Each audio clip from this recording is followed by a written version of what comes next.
Yeah, and typically I keep the mic like right kind of at the chin. I do. So that way you're not covering your face. Right about there. You all right? You look tired, man. I'm tired. I told you that. You need a soda, man. You want me to get you something with some caffeine in it? Nah, I'm good. I told you. Tuesday would have been perfect. I would have slept today early. I'm still sleeping early. It's all right. But Sundays, coming off of Sundays, the weekend just be busy. Mondays is like a slow day, but like a day I really don't do nothing. Yeah. Too much. Yeah. And you're already rolling, right? Yeah. We're going. He just rolls. That way we just cut in. So you don't have to start. He doesn't do like countdown or nothing. Man, you really did a number to this place, though. He used to live with me here. Oh, really? I used to live with him. Oh, so you know what it was like before? Yeah. Can I say I used to live with you and your mom? Can I say that? Is that all right? Stay with the family. Yeah. It's part of the family. You live with me. You was at my apartment. My mom wasn't there. No, but before that. Oh, yeah, before that. Yeah. I lived with your mom at your mom's place for and a year. And Maya, so he here, let's start. We can get into all that. He didn't like no noise. He wanted me like I used to have to tiptoe around. he could hear anything. He could hear a rat pissing on cotton. Come on, man. Oh, for real. And what's up, Khouri? One time I had a sleep paralysis in that room up there. You had that several times, I feel like. Oh, in my life, yeah. But I'm saying just one time in that room where I was sleeping, and I was saying, "Oh, dude, like man, it's Shaitan Rajim," but I was singing it at the top of my lungs. It's like 3:00 in the morning. Mike come out the room. He's like, "What you doing, man? You out here singing at 3:00 in the morning? You don't remember that, man?" Where were you at? Were you in your sister's room? No, I'm talking about here. Oh, here. Yeah. And I think so. Man, you have freaked out so many times in your sleep.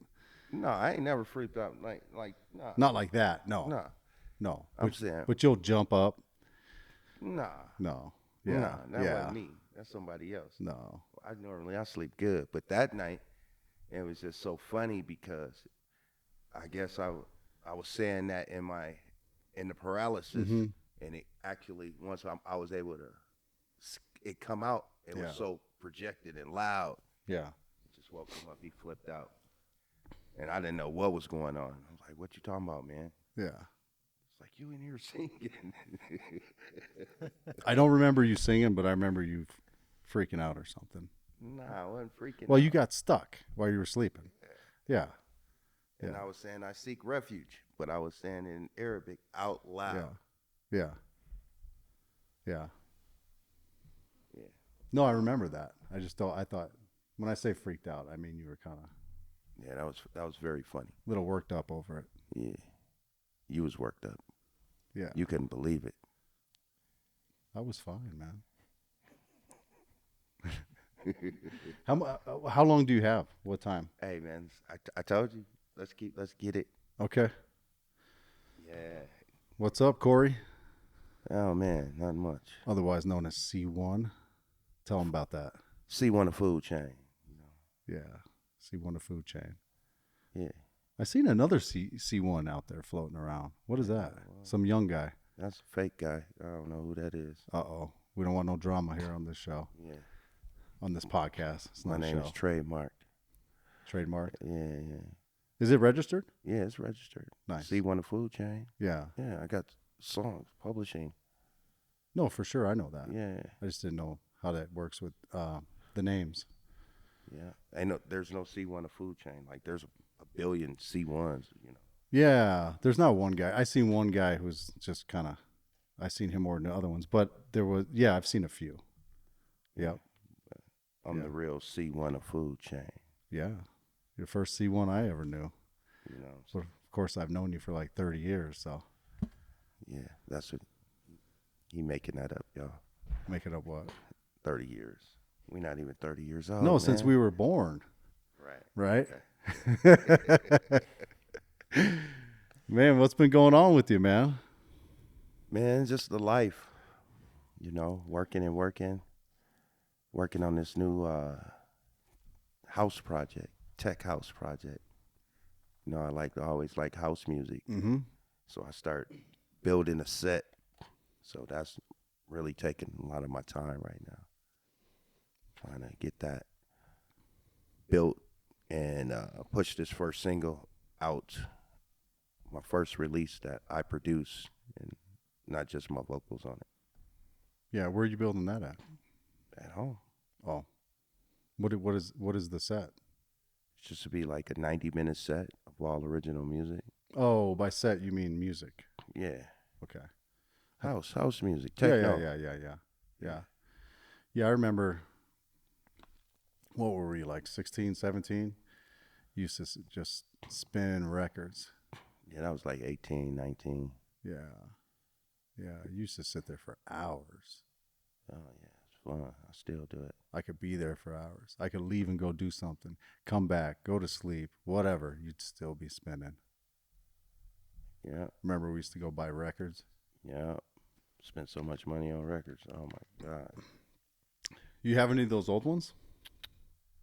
All gone. Yeah, that's what happens, man. Yeah. Move around, stuff gets lost or given away, thrown away. Yeah, man. What else you been up to? Oh, man. Featuring on shows. Some other guys I work with out here. Yeah. Outside my band. They're this cat, Michael Minert. Pretty Lights, a band that's based out of Fort Collins, or some guys. Been working with Michael, doing shows with him. Another guy from a band, Lettuce, the drummer, Adam Deitch. That's it, man. Just music. That's the life. Yeah, that's what you've been doing ever since we were kids or teenagers. Yeah. Probably before I met you, too.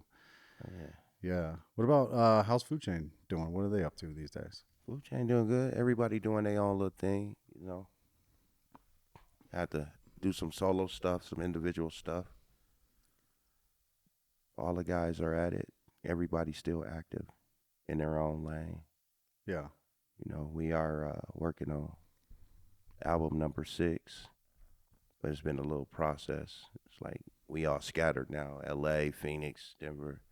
So it's every now and then we're getting together as a group, to record this new music. So everything's still kicking. So everybody kind of moved around a little bit? Yeah. Yep. Yeah. That'll happen, man. That'll happen. But you guys are just, you record and then you guys just send the recordings and put them together on a song, or you come together? Yeah. Get together? Yeah. Everybody fly out here, Yeah. get in the studio and go at it for a few days. And You guys still go over here to the studio right down the street? nah, we'll just go there just to get some mastering done. Mm. But we doing everything, everything except for the mastering. But we ain't been over there because we ain't put out an album in since 2016. That long? Yeah. I thought you guys had some more recent stuff than that. We had solo stuff. Oh, yeah. Maybe that's what I'm thinking of. Still Foodchain, but it's just right. Focus on the individual solo. Yeah. I know you and me, we've known each other a long time, and we were always, I feel like, able to talk about anything. I think you and I talked about anything that was going on at the time, anything, whether it was going on with us or just the world or anything. You and I have always been able to talk. For hours and days, weeks. Well, we lived together for quite a while, so that helped. I stayed with you and your mother at her place for a long time, and then with you at that other place. Right here. Yeah. Not far, right over here. Yep. Right here, right down the street. Yeah, man. So you and I have been talking recently, and we were kind of talking like we always talk. And because even if you and I don't see each other for years, in fact, we didn't see each other for a long time, and then we ran into each other again, linked back up. Just like we saw each other yesterday. Absolutely. It's Yeah. weird. Like we pick up where we left off. Yeah. Yeah. That was funny. But I think we've been talking, I think, just on and off for the last months. And usually we talk about, lately, I feel like it's been a little bit of racism, I feel like. Just because I think what's going on in the world right now, it seems like that's one of the top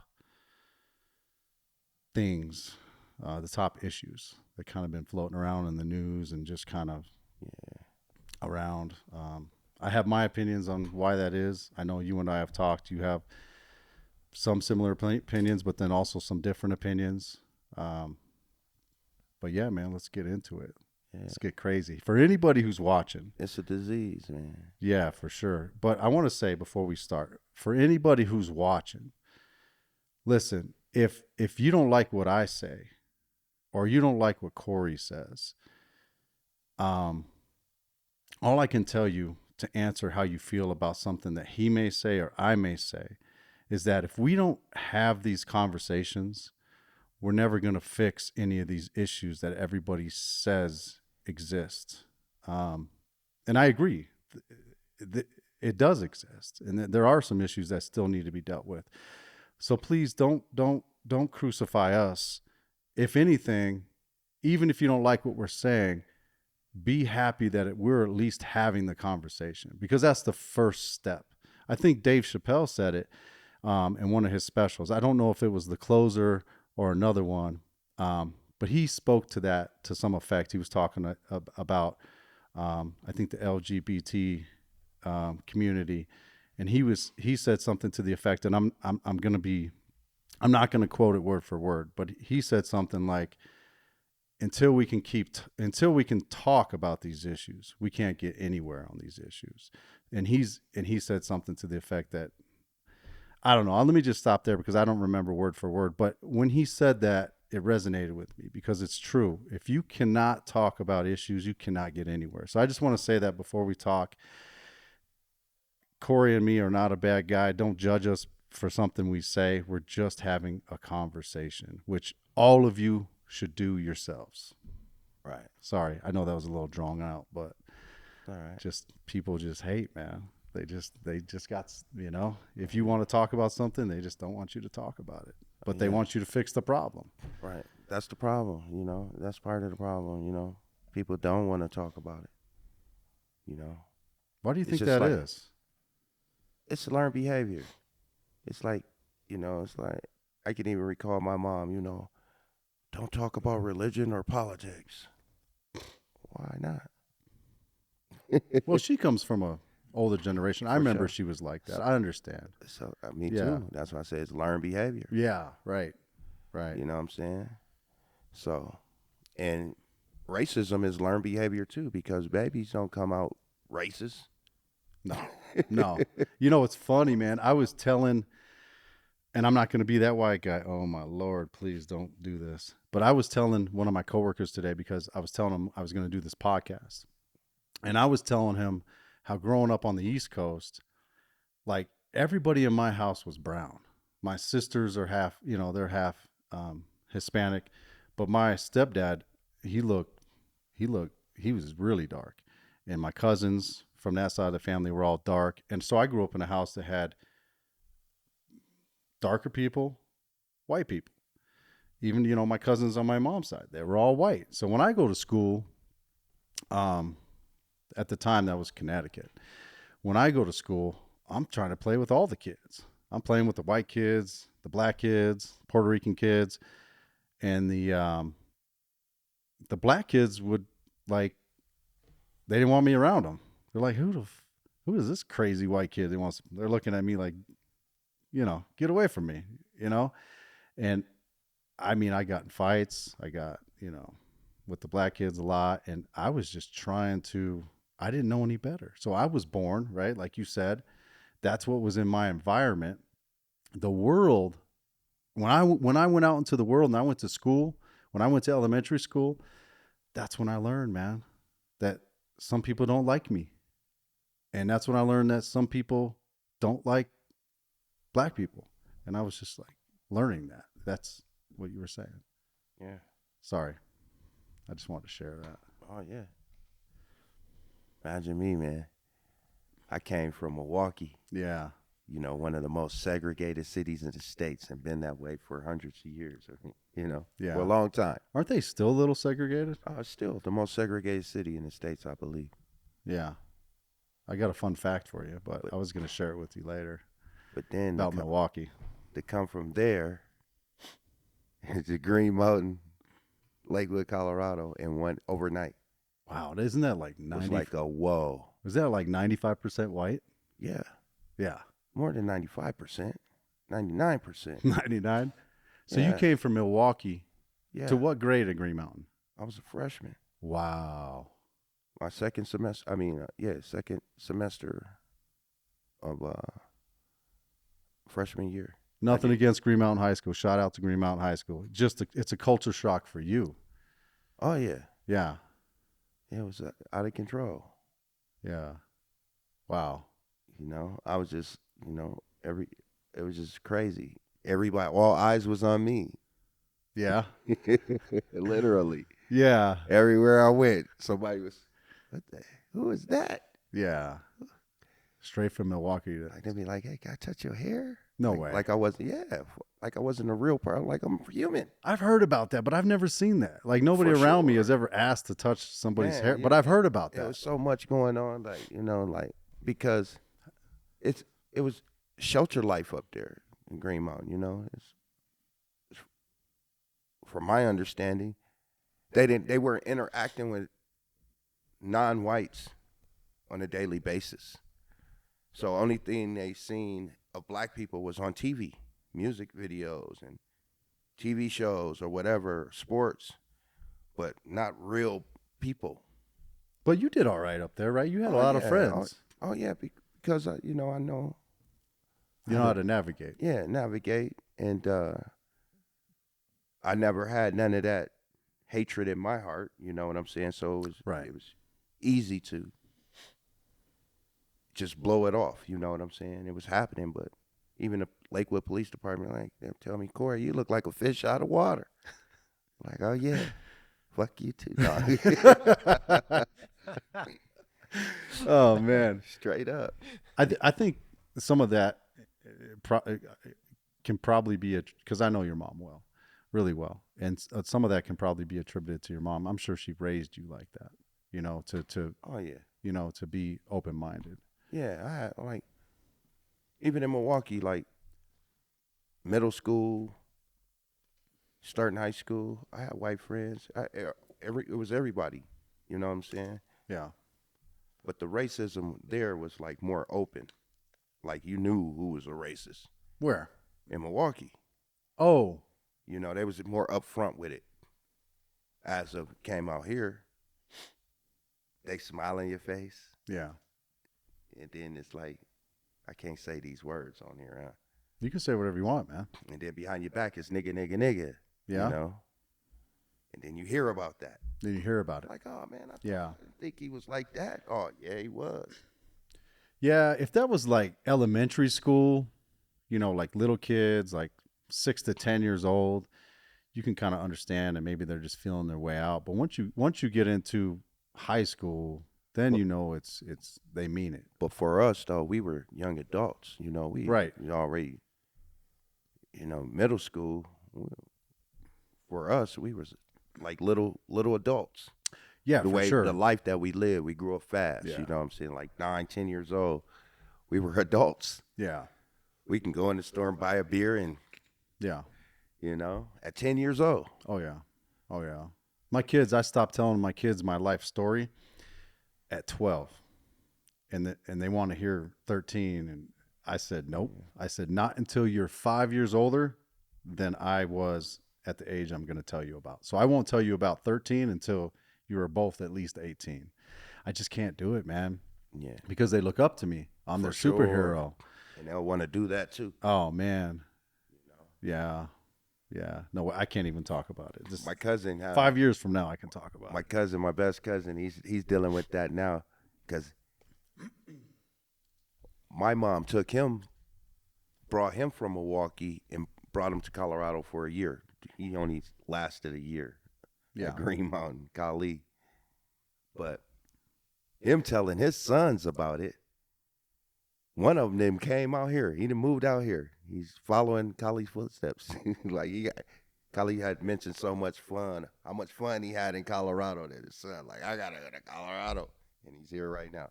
Is he trying to do the same stuff? He just wanted to see that fun that his dad was talking about. It won't be. I feel you. It won't be the same for him, though. Oh, no, it's not the same. It's a different time. No, totally different time. Totally different time. Yeah. And we were, not to brag or nothing, but I mean, I felt like we lived a rock and roll lifestyle at such a young age. And we were just nuts. I think a lot of people around us at that time were, I feel like. Oh, yeah. I can't say how. It was a great time to be alive and young. When was that?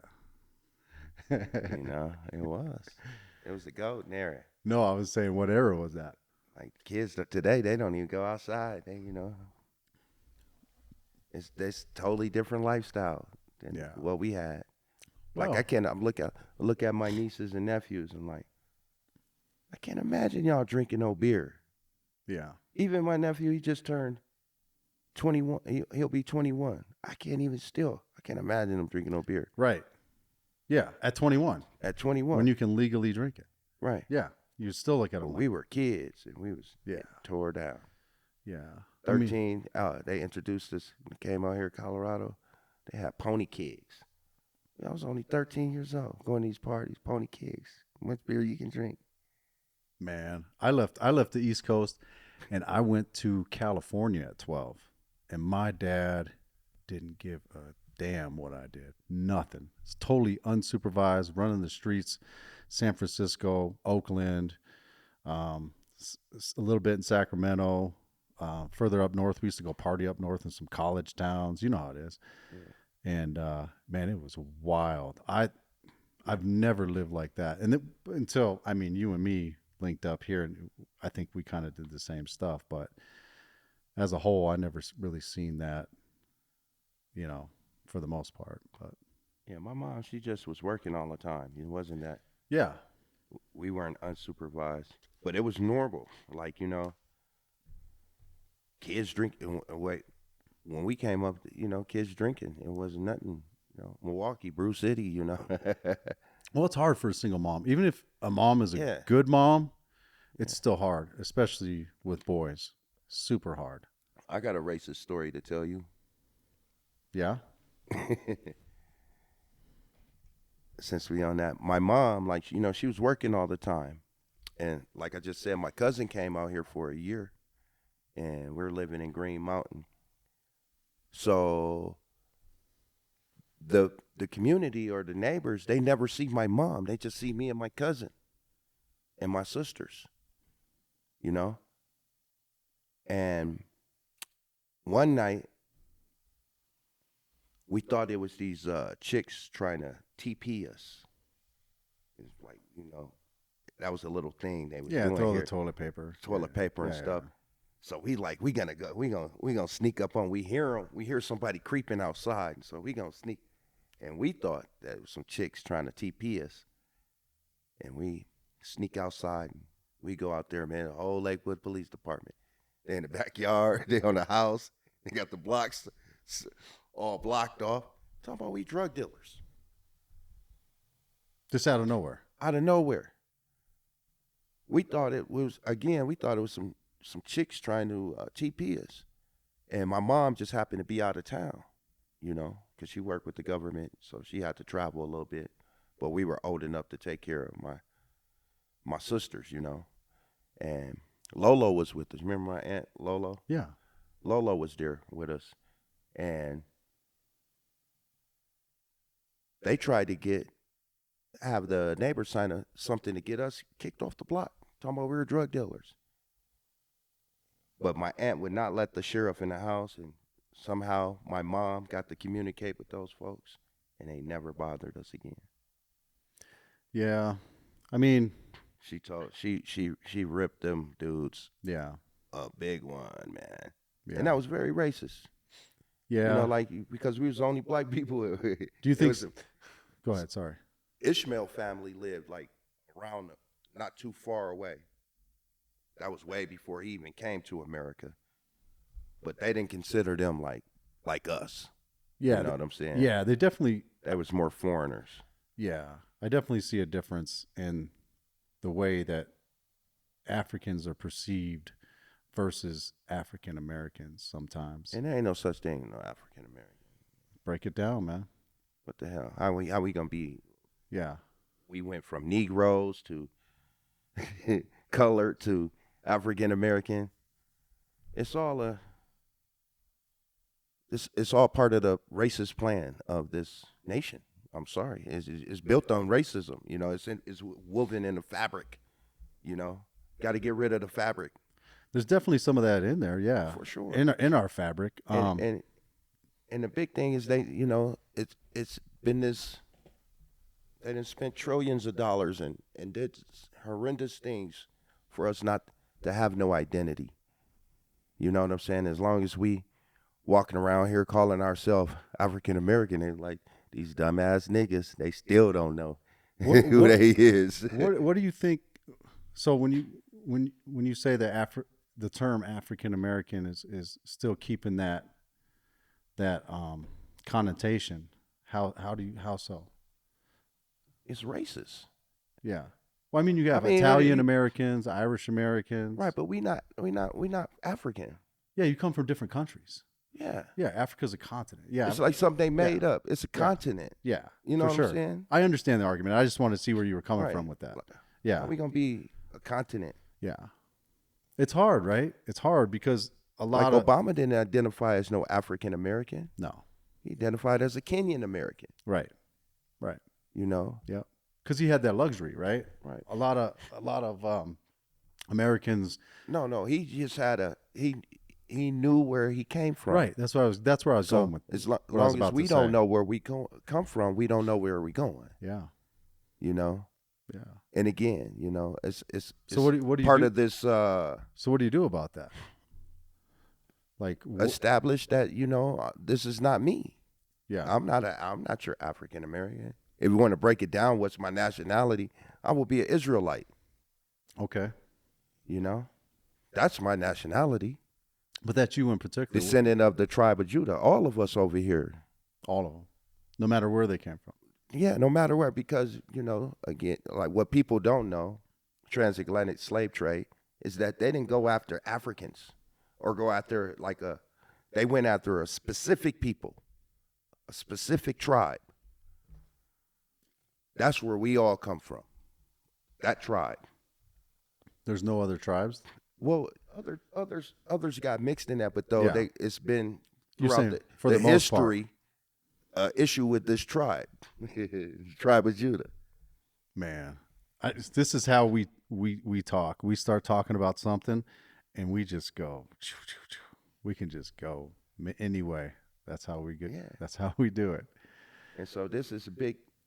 Americans. I mean, the American government never wanted us to know that we were from this tribe. So that's why we went from colored, Negroes, this and that, to today African Americans. So how many black people in America would you say are from that tribe, bloodline wise?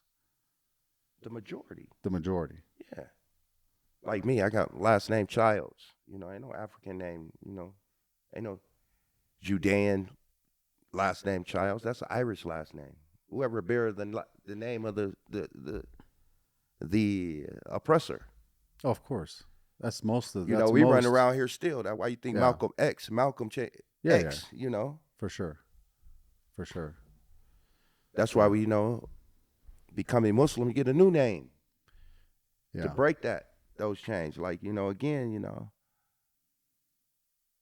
we sold 2023 just for us to even run around here, intellectuals, so-called black men and women, talking about we African American, just exercise how dumb we really are. We can all get educated more and more. There's no limit to education, man, for sure, for sure. So you don't think the term African American is appropriate? No, it's an insult to me. So what do you want me to call you if I refer to you by your race? But I never have. But you want me to? What do you want me If to? you want to refer to me by race, I'm part of the human race. There you go. You know. Yeah, for sure, man. And this is when people realize that we're all human. Yeah. That we've been deceived. Then this is when it goes away. You were saying something before we started the podcast that we never had the term white man and black man before 200 years ago or so. Yeah, you know. Yeah. Right. And I thought about it. I never heard somebody say that until you said that.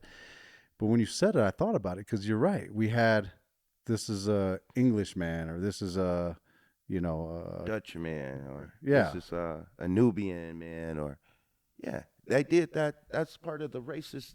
Here, keep your mic to you. I'm losing you. That's part of the racism. You know, they had to divide us up. Now, not even the term white man. Like, no, a white man was considered a red man. Right, I can see that. Yeah, yeah. Throughout history. Yeah, we're not white. No, we're purple, red, peach. Yeah. It's like plum. I don't know. Whatever the hell these colors are. It's crazy. I would just wish I recalled like the story about how they came up with this white, black, and all that, man. Yeah, like caused. I would have to just revisit it. I don't want to mess it up live, Yeah, for sure, man. I understand. But there is history on that, Yeah. Can I wanted to ask you.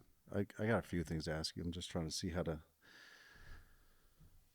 I remember when the whole thing went down during COVID. It was, you had COVID, and then you had all the a bunch of people came out that seemed like they were on different sides of this or that, politics or whatever the situation was. And I remember you told me during that time that there was a bunch of people that you knew from the time when you guys were teenagers that now they were coming out and saying some crazy stuff. White people. Like you said that some of them were like posting crazy stuff on their like Facebook and other things. Like, do you remember that? Telling me that? Mm-mm. Like crazy stuff like what? Like racist stuff. Like people that you knew back then who acted like they were never racist. And then they were posting stuff now that was like racist on their Facebook. Man, I don't even know. Yeah, it was more when Trump came out and kind of was causing. I'm not saying Trump was causing that division, but that division, somebody caused that division. Whether it was the people amongst us, but people came out and were showing that they were racist. Some white people. I definitely had that experience. Did you? Yeah, because shortly after the initial COVID outbreak, the George Floyd incident happened, and there was a lot of people. My wife and I both grew up in like a fairly conservative Christian community, so Facebook friends or whatever. We knew friends with a lot of our friends' parents while we were growing up, older conservative white people who started posting, just throwing stuff out on Facebook that was like clearly very ignorant or racially motivated, right? Right. And people, my wife's black, she's Jamaican, and people she had known her entire life, that she had, grew up with, gone on vacations with, posting racist stuff on Facebook, and she, it's like on top of everything else, super traumatic. These people she knew her whole life, Right. ended up blocking them, whatever. But yeah, it was surprising to see people come out of the woodwork. Yeah, and I think that was part of the plan, to divide people. You don't remember that? You don't remember telling me that you had some people that you knew? Because I was going to ask you about that. I guess where I'm going with this is I was going to ask you about that, about people that you've seen that you thought were one way for before or years or whatever, and then they switched it up. Man, I don't recall that. Well, that's good. But I mean, but I'm sure I've seen some of that. Yeah. I've dealt with that in real life, just learning. You know, it was a guy went to Green Mountain with us, Matt Shanks was his name. He was racist in mud. But it came out later on. But during the time he was kicking it, he just was used like around us just to get popular or whatever, wherever that was. But and to find out later, it was super racist. Yeah, I mean, you'll have that. But as far as the posting, it probably was just about, I don't even know. Yeah. I don't think that it was about people that I knew. It was probably about people that I thought probably was like, you know. Yeah. And I don't want to balance, and then I don't know. And I don't want to get stuck on that and get caught in the weeds with one or two people and this and that. Where I was going with this is, I know we've talked before, and you told me, and tell me how you feel, man. Please don't hold back. How many white people do you think are racist? Like percentage wise, maybe. Percentage wise? Yeah. In America? Yeah. 90 plus. 90 plus. Yeah. And it's because it's something that it not only I would say the blacks the same. I'm glad to hear you say that. That's where I was going to ask you because again, next. these things are learned behaviors, like the whole system of school and the minority and the majority. Yeah, us and them. Us and them. It's all. I don't agree with 90%, but I do. I'm glad. Yeah. I'm glad to hear you say that it's the same on that side. Because Hispanics, you remember? Hispanics too. You remember when we were? They all. Yeah. I put them all in the 90%. It's a very small percentage that's realized that, hey, this is not the way to go. You remember when we were teenagers? That we've been taught the wrong thing. Yep. You know what I'm saying? You remember when we were teenagers when guys try to get at those Hispanic girls, what I remember what the black guys used to say. Oh yeah. The guys that hung around us, they said, "Oh, the Mexican dudes, they don't like that." Oh no. No. Didn't nobody like none of that. No. Going on. Nobody. Greeks, Italians, whoever. You should see like my wife, or she's white, and boy, we go out, we got somebody just staring at us. Yeah. And me, I get a kick out of it. I go up to him, hey, how you doing? Do you think some people is there something wrong? Your eyes is just fixed. Is something wrong? I'll go up. I'll confront it right there. But you can tell the difference if someone's looking at you in disgust and someone's looking at you like, oh, that's beautiful how two different people can come together. Again, you never know because they smiling, but what's going on in their mind is something totally different. Yeah, you never know. It's hard. For sure. Yeah. So I confront it no matter what. Yeah. Yeah. When it happens. Like it didn't happen. Like I didn't have to just bust out laughing in front of somebody, just in their face, just like, you idiot, you're going to hell. What do you mean they're going to hell? Huh? What do you mean they're going to hell, man? Because that's some. I mean, this is the negative forces. Well, the devils. Yeah. This is what they do. I mean, they can learn though. Maybe they change later on, and then they correct themselves. Well, but I'm saying, as long as they stay on that path, that's how you feel. They on that path. Yeah. You know what I'm saying? Yeah. And that's just the way it is. I don't think it's 90%. I think it's probably. I would make the argument that it's 50-50. But just think about it, Maya. Everything about this place is built on it. No matter, you can't escape it. It's like walking down a dirt road and not getting no dirt on you. You're not going to stay clean. you're going to get some dust on you. And this is where we at. Yeah. Right now, in 2023. Yeah. I wanted to. It's a dirty ass road, and everybody got some dirt on. You know? This stuff is deep, man. This stuff is like It is. These people, it is. The founding fathers of this place, they knew they were looking to the future. Did the founding fathers have slaves right away? Oh yeah, man, they had slaves. I don't know when they got slaves. Do you know? Yeah, the first slave that is recorded came in 1619. 1619. August, Virginia. First Jew slave. I wonder if they were black Jews. I wonder if Christopher Columbus and them had slaves on the boat with them when they were. Oh yeah, they had to have someone to speak the language of the natives. You know, so they had slaves. He was a very sick individual. Oh, he was sick as hell. He all were sick. He even got tried and convicted back.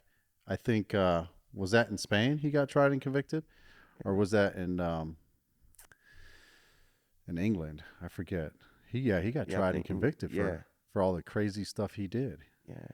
Yeah, he was burning babies, but those also murdering all kinds of people. Oh man, they Native Americans. The stuff. Can you imagine this? Like, how old is this country? I mean, technically, yeah. I think it's we're working towards I think 247 years. Yeah, I was gonna say about 250. Yeah. So even 200 years before that, But that's technically 1776. Right. But we were here before that. Sure. Right. But just imagine. So-called slaves came here at 1619. Here, bring your mic. 1619. That's 400 years. Right. 2019 was 400 years. Yeah, so much longer than the 240. But just even imagine for 100 years what they did, the atrocities. Before they had any laws, even. Oh, no, there was laws. It was legal. No, I'm saying laws to even kind of govern something like that. Yeah. Even in a bad way. Yeah. You know? It was like a free-for-all before that. Like we were chattel, you know. The so-called black man and woman in America were considered not even a human being. For hundreds of years, centuries. Like they kids, 400 years. For sure. And it's still going on today. Man, we talked about this the other day. So that's why, I mean, the racism is woven in the fabric of this place. Can't get away from it. And the only way it can work is that it got 50-50? Nah, 90%. I say 10%, they dropped out of school, they went this way, and it's so many, but the 90%, they've been conditioned and learned to be racist without even knowing that they're being racist. How so? I think when you say the word racist, and racist to me seems like something really intentional, right? I feel like ignorance is also a huge part of it, right? So when and you tell me what you think about this. In my head, when I think about this, I think if I'm going to call someone racist, I feel as though they're intentionally, they know what they're doing, they understand right from wrong, and they're making a decision to be racist. On the other hand, ignorance, I think, is something, like you're saying, is very woven into our society. And the longer I've been with my wife, I start to realize I probably said a lot of things that were hurtful just because I didn't realize it. Like the whole hair touching thing, right?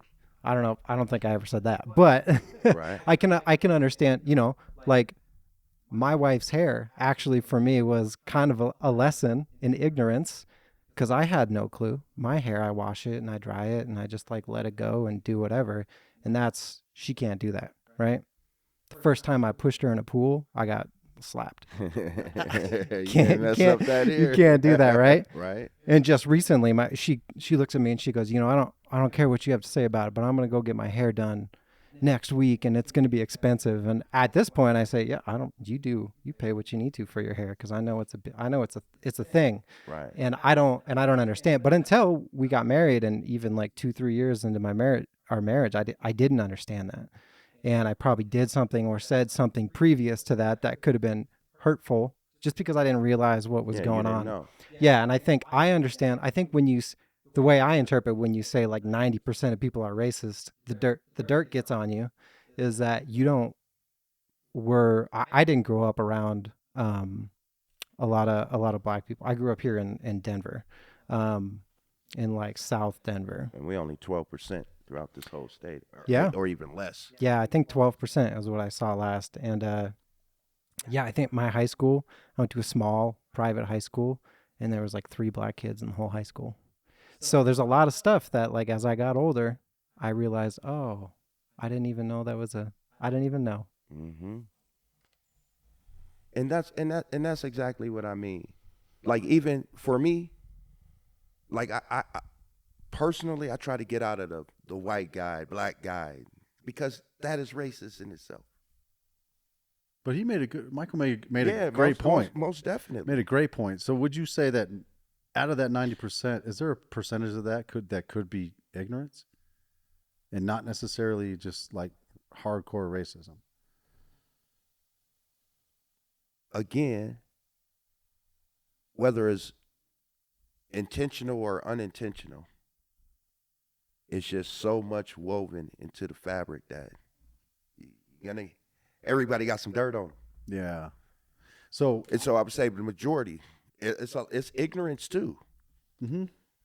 So what do you think will combat that a little bit? Like, if people, like we're talking, people should talk.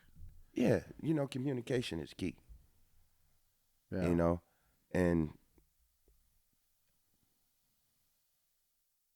diseases need to be treated, and it hasn't been no treatment for this disease. Racism? Yeah. People are not talking about it. From a black perspective, what do you think could help treat that? Only thing that's honestly, the only thing in this whole world that's gonna destroy it is Islam. So you say religion? I ain't say religion. I say Islam. Submission to one God. This is the only thing. Excuse me. But what if somebody? Because let me tell you something. Yeah.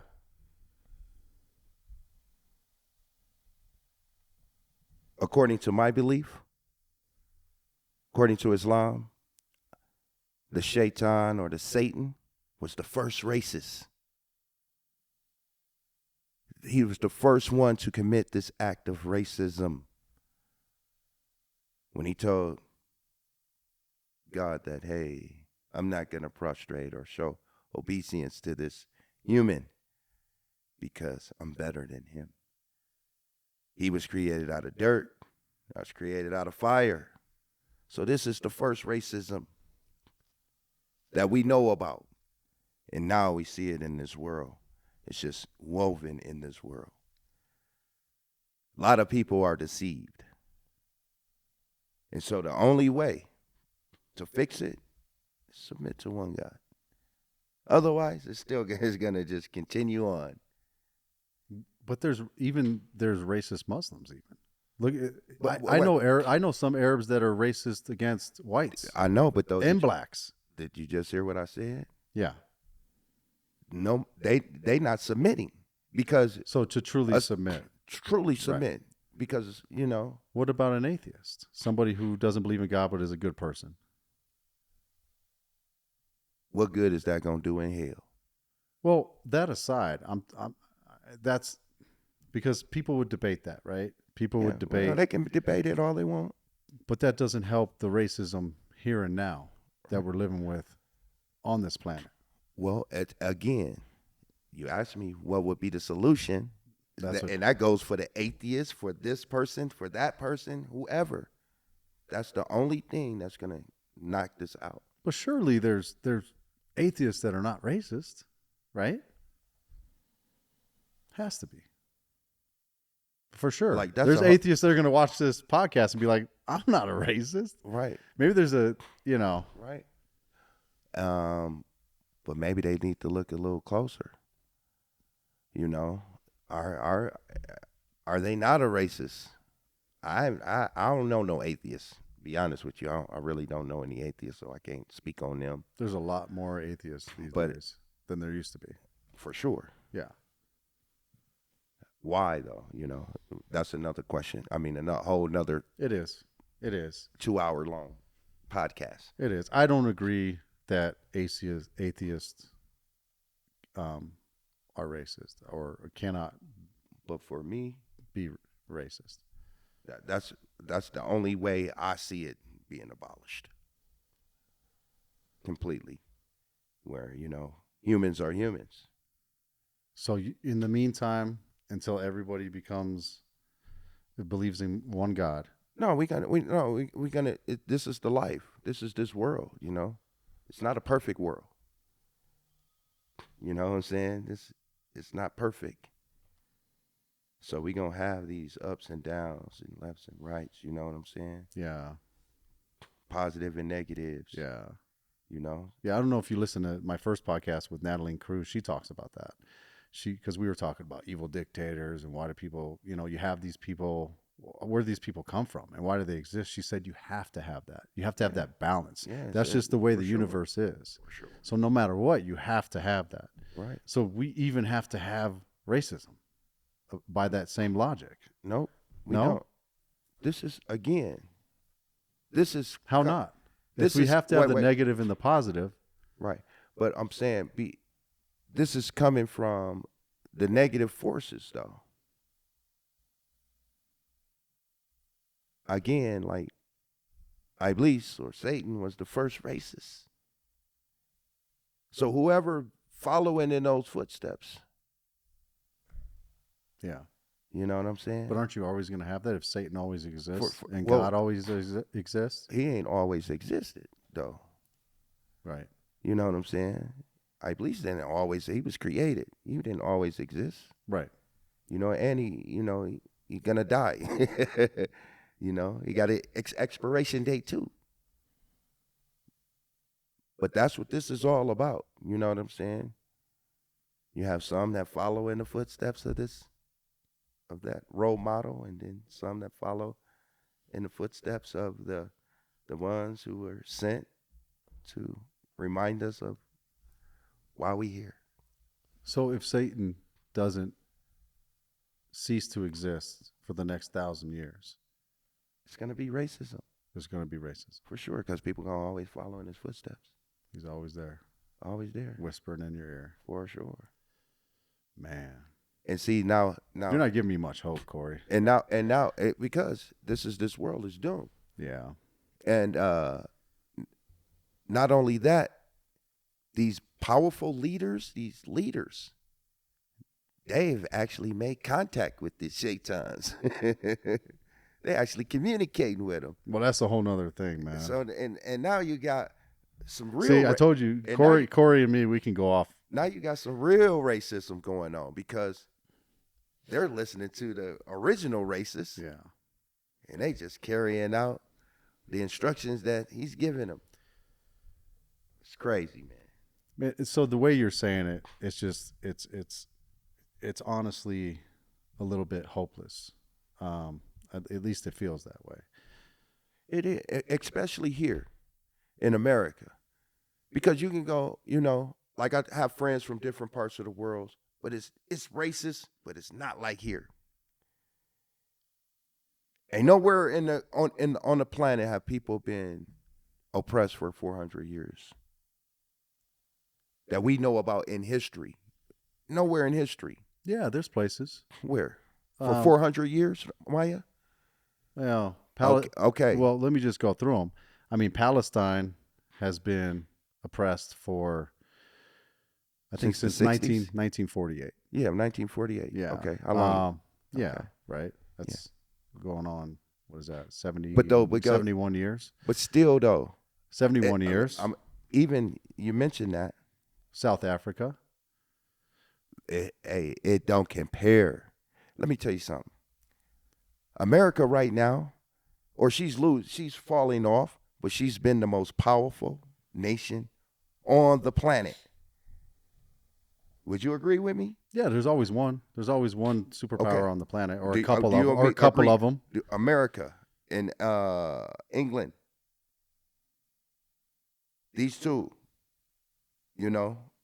or Europe, like France, and they all work together. You know what I'm saying? But how did they get so rich? Oh yeah, I mean, wait, no. How did they get rich? How did America become the most powerful nation on the world? So 400 years of free labor. For sure. So one thing that blew my mind, man, is the Jefferson County Human Services building out there. So I went in there one day. I forget what I was doing. Something with, I think, child support or something. But anyways, so on the wall, there's this, there's all the countries of the world listed. I think there's 192 or 194 countries right now in the world. And it showed every country when they got their independence and who they got it from, if they got it from somebody. And all the colonized. It just blew my mind how many countries got their independence from England, from the Queen, from England. I was like, wow, how did that small little country dominate the world at different points in history? It's just amazing. It was like there was a few from France. There's a handful from Spain, maybe a couple from Portugal or something like that. But most of them were from England. And I was just blown away by how many countries. That little bitty place. It was just amazing. Yeah. I mean, you got to give it up to them, man. Those dudes are some conquerors or some liars or something. They trick people somehow. Again, they was working firsthand with these Iblis. Someone that then dealt with the man for a long time. That's the second time you mentioned that, so you're going to have to explain that, man. You're saying that they work with Satan. Yeah. And that would go back to what? Like how? What you mean, how? You mean directly? Directly. Yeah. Like how? Well, I know that. Let me just give you an example. Are you talking about like some Book of Solomon's type stuff? For sure. Okay, I know. Well, you know the Crusades, what that was all about. They was going and talking about the Holy Grail and all that. No, they was looking for them books that was hidden, which were King Solomon books, or the books that King Solomon, peace be upon him, he gathered and hid from the people because they was using it was magic. Right. I know what you're talking about. And I know what you're referencing. They got host of that, and they really took off. After that, the colonizing just started going hardcore. And just in the music world, look at Beyonce. She says, I can't do this, but when Sasha Fierce gets inside me, she's doing all this. She's the performer. But she says her by herself is just, she's real reserved and like this. So they're communicating. She says that like it's her alternative identity or something, right? Right. Like alter ego. Alter ego, right. For sure. But though I know that people know how to communicate with these negative forces, some beings that we don't see with our eyes. Yeah. The genies. So England, they was talking to the heads and to do what they did at such a small place to conquer to deceive so many different people around the planet. For sure. So what you're saying, it's something that's bigger and more complicated, and we make it so simple and ignorant to where we look at someone at the color of their skin versus even understanding what's really going on. Right. For sure. not even perceiving that, hey, it's something from the outside that's causing all this. It's a thief around the corner. Well, it's definitely the smarter ones, in my opinion. And maybe people think I'm the dumb, but in my opinion, from what I've seen in life, the people who I thought were smarter people, more intelligent people, those were the people who were not as racist as the ones who were more ignorant. Right. But I just think still it's just so much race. The racism is just in everybody. Even like he said, like, you know, he said he maybe said some things that was hurtful, but he didn't know, right? Didn't you say that? Yeah.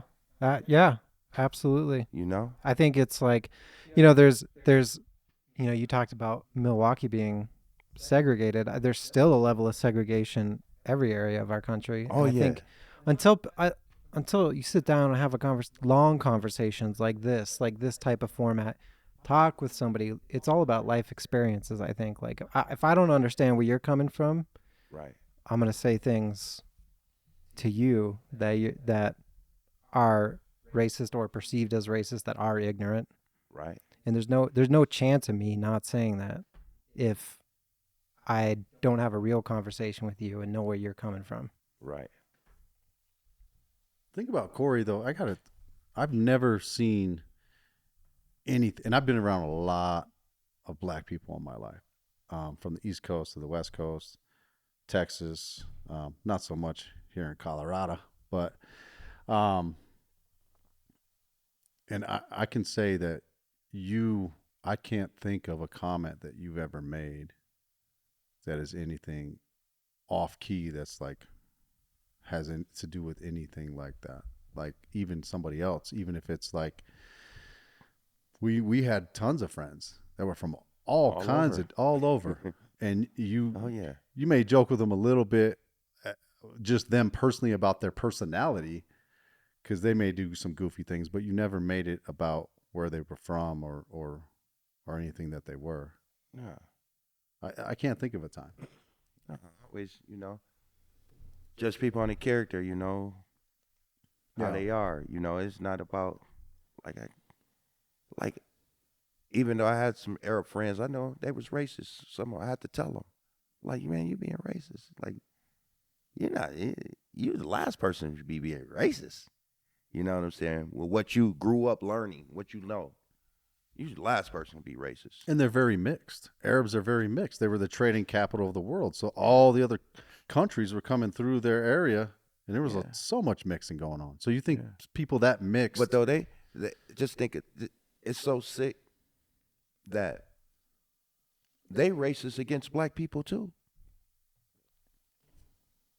I know. That's who their main racism is against. I know. The darker people. Yeah.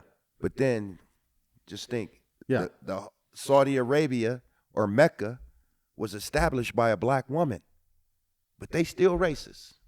Hagar. She's the one that established Mecca. In Islam, who was the first person to recite to call out the adhan, the call for prayer? Bilal. But though, just think, even Prophet Muhammad, peace be upon him, he's descendant of Ishmael. Ishmael, descendant of Hagar and Abraham. Yeah. Yeah. Yeah. I mean, I haven't met too many Arabs that didn't have. And let me tell you something. In the Quran that I have, Iblis said that he is not gonna bow down to this creation, this black creation, that was created out of black mud.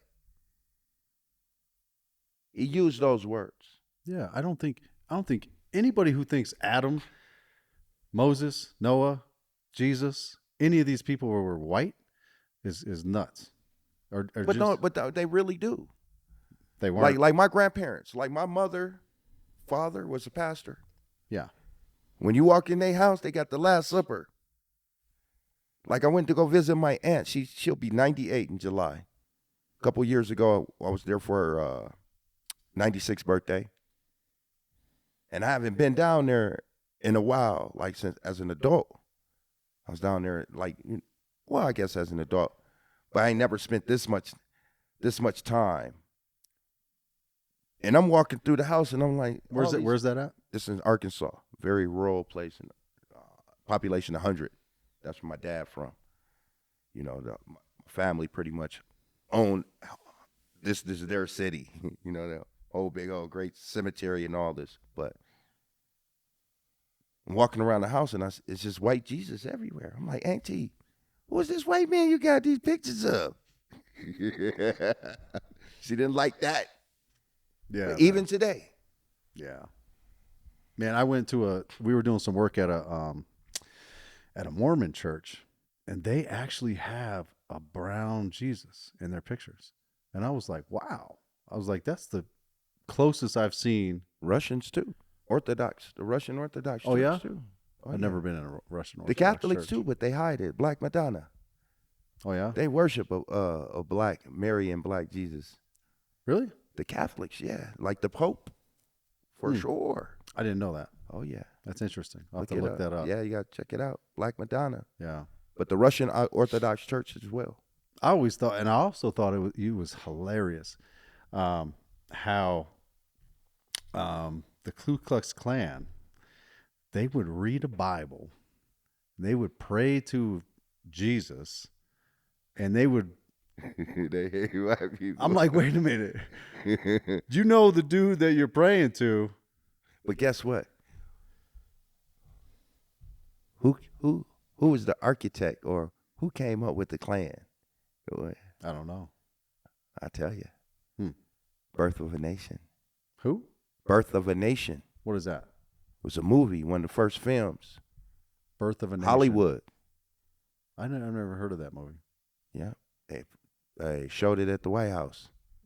And they showed these men running around in these hooded and stuff, and depicting black people as being animals and attacking white women, and crazy. That's where it came. That was the founders. That's the founders of the Klan. Yeah. Which was these You know about that? Oh yeah. I got a degree. Well, he's in film. Right? Yeah. So we watched all old classic films, and Birth of a Nation was part of that. And it's a wild movie, first of all. I don't know if it's the first, but it's one of the first movies that used blackface. And it was used in a way, because they didn't have black actors. They had white actors and blackface, and they acted ridiculous, right? But it was the first time the Klan was ever. Didn't nobody know about no Klan? Yeah, it was the first time it was depicted. So they start following that from that movie. And the story, if I'm remembering it correctly, it's an alternate reality where black people start working in the government, and they take over, and the country begins to be run by black people, and how terrible it is, and how as soon as they gained power, they started raping white women and doing all sorts of crazy stuff. So it was scaring people. Yeah, it was propaganda to scare people that said, if we don't keep these people down, this is what's going to happen to our country. Right. Do you know there's still slaves in Africa right now, in Mauritania, for sure? For sure. I know some guys from Mauritania. For sure. There's right here in America. You can go down to Arkansas, some of the rural places, people in slavery don't even know what the outside world look like right now. How so? How are they still? They're still working. enslaved? Like I seen a news report of a lady, like I think in 1990, she escaped from the plantation. She never knew. 1990? In 1990. How old was she? She was old. I'm talking about like modern day slavery. Like they still. She like 70, 80? No, she was like probably 50, 60. So 50, 60 in 1990. That means she was born. She was born into it, and her family. Like 1930. They still, I don't know. And they just were isolated. They isolated. Right now, it was like in Mississippi, somewhere in that area. I don't doubt it, man. There's so much crazy shit going on, man. They find people locked in houses all the freaking time these days. It's nuts. It's part of They got like the negative forces, you know. Yeah. So, man. And I don't know if y'all might have to cut some of this out. we Talking why? too much, man. Why? Why? Like it's just talking. I could see how other people listening to me talk, and but though when you do the research, you'll see that. I mean, let's say you're wrong on some things. Like I said at the beginning of this podcast, if somebody doesn't like what we say, or even if we're wrong on something, at least we're having a conversation, Khouri. Right. At least we're having a conversation. Because to get to a place where you're right, you need to educate yourself. You need to have conversations with people. You need to try. We have to try to figure shit out, man. Right. That's what we have to do, man. Right. Have you heard of Daryl Davis? You know about Nope. Daryl Davis, Michael? Oh man, look up Daryl Davis. Daryl Davis is he's a I hope I'm right on this. I think he's not jazz, he's blues. He's a blues musician. He is a black man. He has converted, I use the word converted, you can use whatever word you want, converted over 200 plus white people out of the Ku Klux Klan. He meets with these people. Oh yeah, I know what you're talking about now. You know who I'm talking about? I think he plays guitar. Yeah. Yeah. Kind of a light-skinned guy. He a little light-skinned. He not so dark. I don't know. I don't remember. I seen something about him. I know you're talking about. Yeah, and he goes and has conversations with people. He doesn't care. He says, look, he's been in some situations where, he was uncomfortable, maybe, dangerous situations, but he forces people to have conversations. When I say force, I mean he challenges people and he approaches people and asks people to have conversations. Yeah. And I mean, look at the change that he's made, hopefully in all those people, with all those people, for them to learn that, hey. And it's ignorance. Like you said, it's a lot of these people is just ignorant. They just don't know. Yeah. But it's a learned behavior. It's just they've been taught that. Just like, black folks killing each other today. They've been taught that, to sell drugs to each other and to kill each other. It's learned behavior.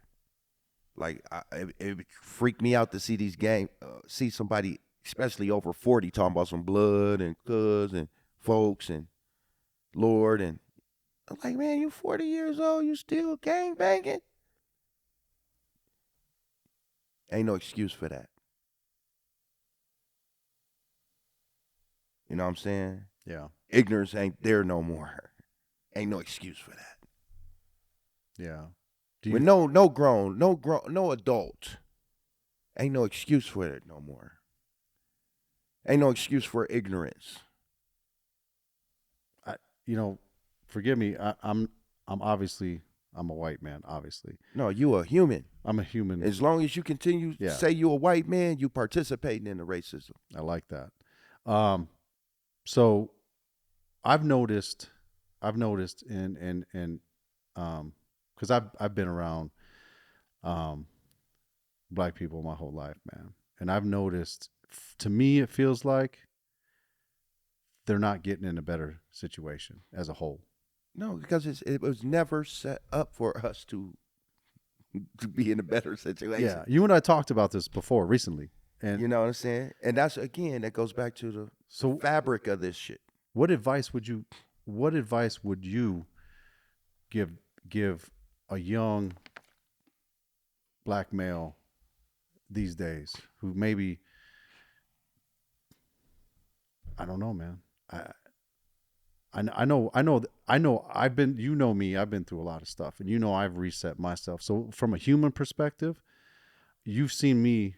When I left for a long time, right? And I went away for a long time, and I came out with 0, and restarted my life at 27, and here I am, 47 years old. I can retire right now.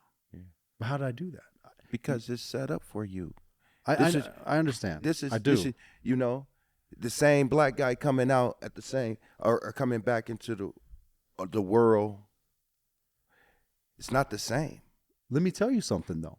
In my class, I went through a trade school, right? I went through an apprenticeship, and became a blue collar worker because I thought less of myself. I thought, well, that's all I could do, and nothing against blue collar workers. But I mean, what I'm saying is I thought there was only certain avenues that I could go and guaranteed to go.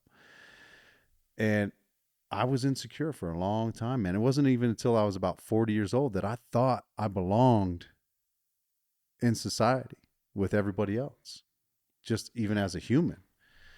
And there was 2 black kids in our class in the apprenticeship, man. And I was cool with both of them.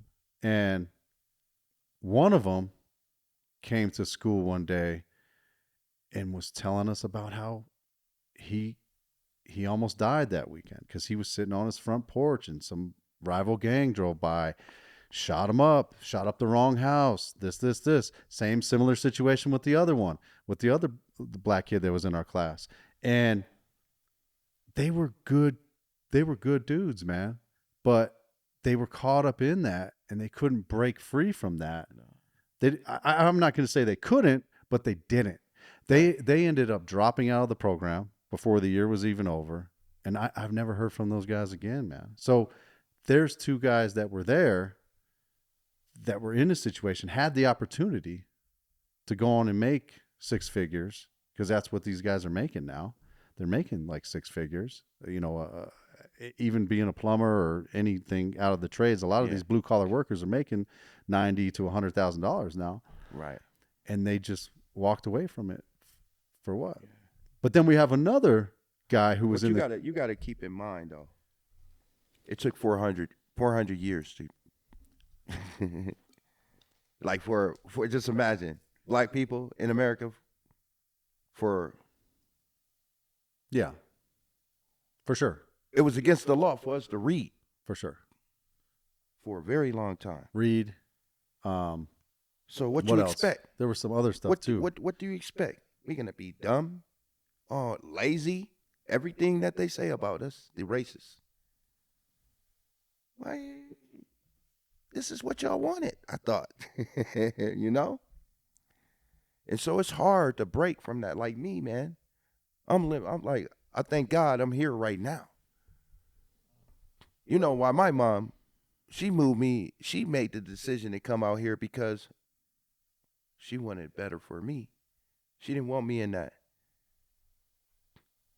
I remember like it was an idea either to go. My mom, she was like, we're going to go to, it's a possibility we may go to Washington, D.C., or Baltimore, or to Denver, Colorado. It was just an idea. But one day I came home after being shot at. I'm like, 12 years old. I'm leaving this party. About to go meet my little girlfriend at the time at the park. As soon as I step foot off the porch, porch blows up. It's just gunshot, da-da-da-da. And I run all the way home because I'm down where my grandmother lives. So I'm a couple miles away from where my mom lives. I run all the way home and I tell my aunt, I find Lolo, and she's got her boyfriend at the time. And I tell them what just happened. Before I know it, I'm in Denver, Colorado. The kids that I grew up around, man, they ain't left the block.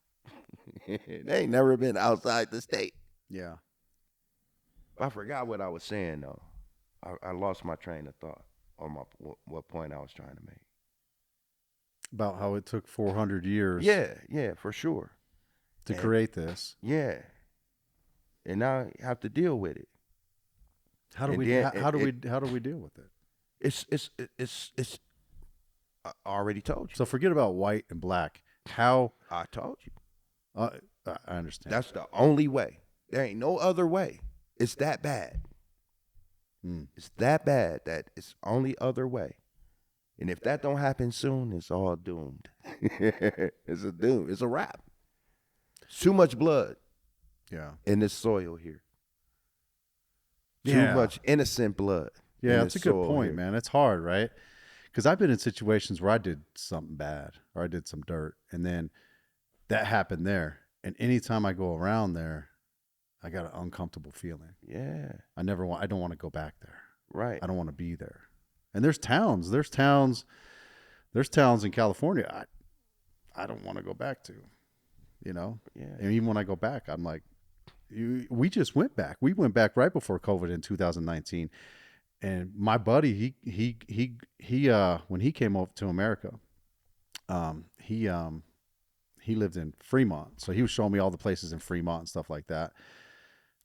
But Oakland's right down the road. It's crazy. It's even crazier now. But I didn't even want to. We didn't even go. He's showing me all the places that we drove around. We're like, and we were everywhere. We even drove by Oakland. We drove San Francisco. We had a rental car, so we were driving everywhere. And we're all over Fremont. There's that nice little town that's north of San Francisco. People go there, have lunch, has all the big houses and all that. It's really nice. But we were everywhere. We even drove all the way down south. You know, we went to Big Sur, we went to Monterey. I mean, we were mobbing everywhere. I didn't want to drive to where I was in Oakland because it's just kind of like, I don't know, man. It was just his was like a success story. He came from America. He worked at this place, then he worked himself up to this place, and then he was showing me his evolution of success. But all my stuff was failures. So it's not like I wanted to take my wife and my kids and be like, yeah, look it over there. That's where I was doing this, or that's where, right, people got shot, and here's where this happened and that happened. I didn't want to do that because I didn't. Yeah. So if something like that, any negative experience that people had, and it makes them feel that way, that's hard to overcome, man. Yeah. That's hard. It's like when I go to Milwaukee, I don't even want to go to where I grew up. It's so bad. You don't even want to go there. Yeah.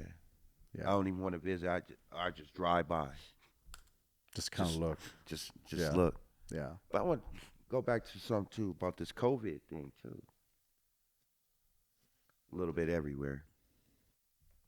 But for 400 years, like you asked me earlier, the first documented slaves came in 1619. 2019 marked 400 years. In the Torah or the Old Testament, there's something with Abraham and God, peace be upon him, where he said that his descendants or his seeds will go into captivity for 400 years. And it explained exactly how we came over here in ships, on ships, in chains, bond men and bond women. It's in the Torah or the Old Testament. Isn't it crazy that 2019 COVID came? This lie, this big deception. But was there any indication that there was like a time that was predetermined from the 1619? 1619, the first documented slave. There had slaves before that, but as far as... No, I'm just trying to make the connection. 400 years. How is that a connection, though? Is it just because a coincidence? No, it's not a coincidence. It's like who else in the world went into captivity on ships in chains? What other people? Throughout the history of man, besides the so-called African American, the slaves. For 400 years, the first slave came 1619. Fast forward to 2019, that's exactly 400 years.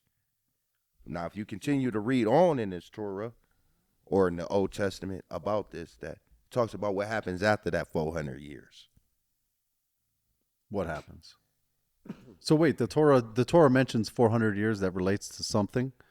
Yeah. What does it say? It says, Abraham, know of a surety, God is telling Abraham, know of a surety that thy seed will go into captivity for 400 years. Where's that at? Do you know? Or is it just, we can Google that. Yeah, you can Google it. Yeah, somebody can Google that. Okay. It's in Deuteronomy. Okay, so for 400 years. 400 years into captivity, mm-hmm. bondsmen, bondswomen. It explains in detail exactly what happened to the slaves that came to America 400 years. Then after that, that nation will be judged. The nation that has the slaves or had the slaves. Yes, okay. They'll be judged. Okay. And the slave, so-called slave, will come out, or the descendants of this will come out having great substance.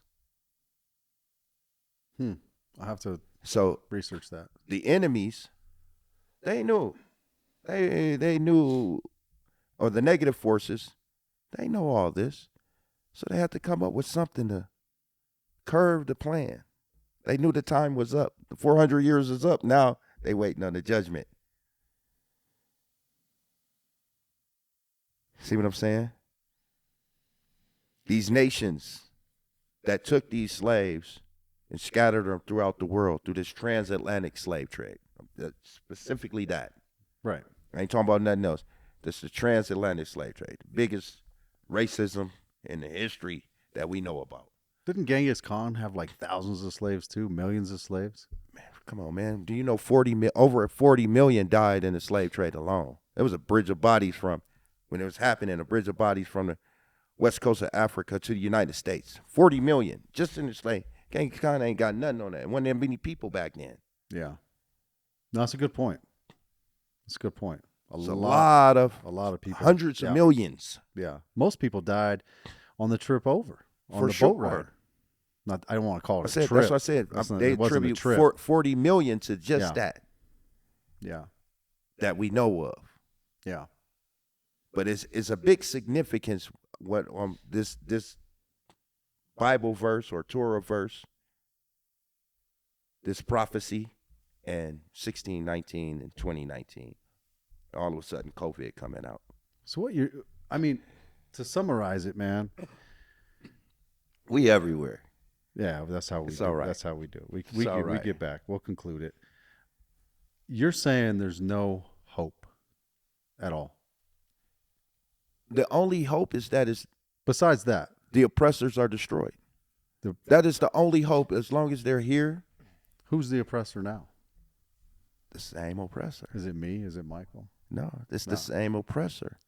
It's like again, a point that I wanted to make too is that in actuality, black people can't even be racist. We ain't never had no power over no other people. So you don't think black people could be racist? No. But you said that they could be prejudiced. I know. I should have cleared that up in the beginning. They could be prejudiced, but they can't be racist because they don't have no power to enforce their racism. So racism has to be accompanied by power? For sure. I would say. Because if you don't like black people, who cares? But if my boss, the CEO of the company that I'm working for, is a racist, now we got a problem. He could use that. What if the CEO to hinder? What if the CEO of a company is black, and he doesn't like his white employees, and he has the power? Well, he's for sure. This is the act of racism, but on a big scale, this ain't happening. Yeah, you're talking more on a grand scale with the power that runs the country. We don't own nothing. We own less than we did 100 years ago, as a whole. The so-called black African. Or the African American. We don't own nothing. That reminds me of something. Who was I watching? Man, I don't remember the guy's name. This is terrible. And I think I saved the video because it was amazing. It was a black man. He was talking about, and I don't know his title. Dr. Claude Anderson. That might be it, man. He was talking about how the economics. Yeah. How the hell did you just come out with that? See, this is how we click, Michael. We've always, out of like billions of people on the planet, he's like, Claude Anderson? Dr. Claude Doesn't make Anderson. no sense, man, that he said that. Let me see. I'm looking it up right now.